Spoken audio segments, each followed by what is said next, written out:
শিক্ষার্থীদের আন্দোলন সংগ্রামে ২ মাস একাডেমিক স্থবিরতার পরও কবে নাগাদ শিক্ষা কার্যক্রম শুরু করতে পারবে ঢাকা বিশ্ববিদ্যালয় তা এখনো চূড়ান্ত হয়নি। একাত্তরকে বিশ্ববিদ্যালয়ের উপাচার্য জানান, শিক্ষার্থীদের সাথে আলোচনা সম্পন্ন করে শিক্ষা কার্যক্রম শুরুর ক্ষেত্র প্রস্তুত হচ্ছে। তবে আগামী ২ সপ্তাহের মধ্যে প্রশাসনিক নিয়োগ সম্পন্ন হবে বলেও জানান নতুন উপাচার্য অধ্যাপক নিয়াজ আহমেদ খান। শারমিনের রিপোর্ট। পহেলা জুলাই থেকে কোটা আন্দোলনকে কেন্দ্র করে ফুঁসেছিল দেশের শীর্ষ প্রতিষ্ঠান ঢাকা বিশ্ববিদ্যালয়। সেই থেকে আর ক্লাসে ফেরেনি শিক্ষার্থীরা। এক পর্যায়ে শিক্ষার্থীদের আন্দোলন ছাত্র জনতার অভ্যুত্থানে রূপ নেয়।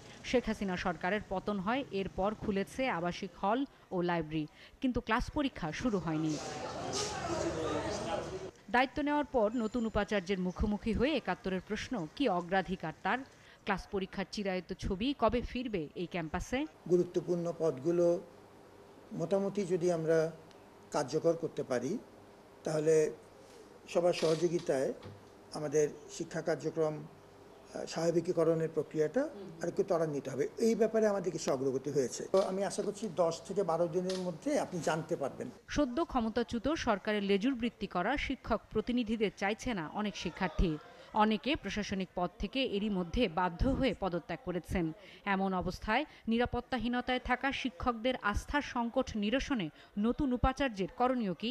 এই ট্রমা যত মোকাবেলা করবার জন্য বিশ্ববিদ্যালয়ের তরফ থেকে যতটুকু আমাদের সহযোগিতা করা সম্ভব আমরা সেটি করতে চাই।